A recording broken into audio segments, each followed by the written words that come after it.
ابراہیم علیہ السلام کیا تھے؟ ہمیشہ ان کی پرائرٹی اللہ کی بات رہی، اور پھر اللہ کی نعمتوں پر شکر گزاری، اللہ کی نعمتوں پر شکر گزاری، چھوٹی سے چھوٹی نعمت اور بڑی سے بڑی نعمت، ہر حال میں راضی رہے۔ آج آپ دیکھیں کہ کوئی شخص راضی نہیں اپنے حال پہ، اپنے آپ کو مسکین اور مجبور ہی سمجھ رہا ہے۔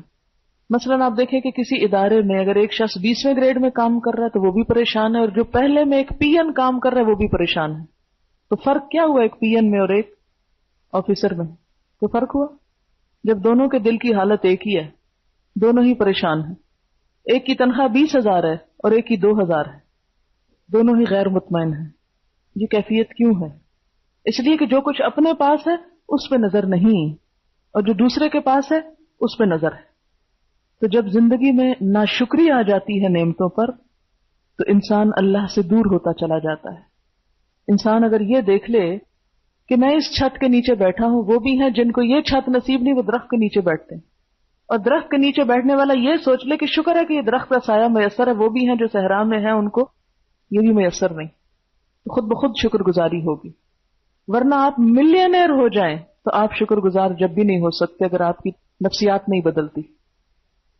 تو شکر گزار ہونے کے لیے ہمیشہ انسان اپنے آپ کو ان لوگوں سے کمپیئر کر لے کہ جو اپنے سے کم حال میں ہیں، مصیبت میں ہیں، پریشان ہیں، کسی بیماری کا شکار ہیں، بھوک کا شکار ہیں، جن کے بچوں کے پاس تعلیم کے لیے پیسے نہیں، جن کے گھر میں کھانے کے لیے 2 وقت روٹی نہیں، جو ہسپتالوں میں سسک رہے ہیں۔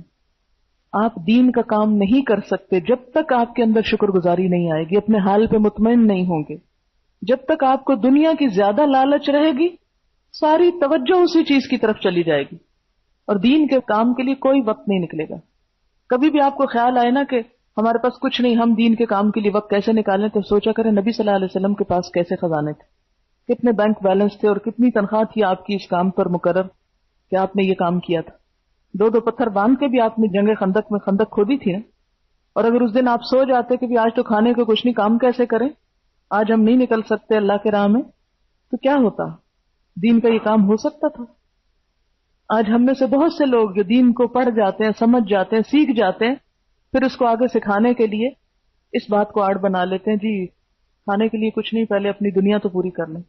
یاد رکھیں جتنا دنیا کے پیچھے بھاگیں گے دنیا اتنی آگے بھاگے گی، اور جب آپ دنیا سے بے نیاز ہو کر اللہ کی طرف رجوع کریں گے دنیا آپ کے پیچھے آئے گی۔ اللہ کے ہاں چنے جانے والوں کی یہی صفات ہیں۔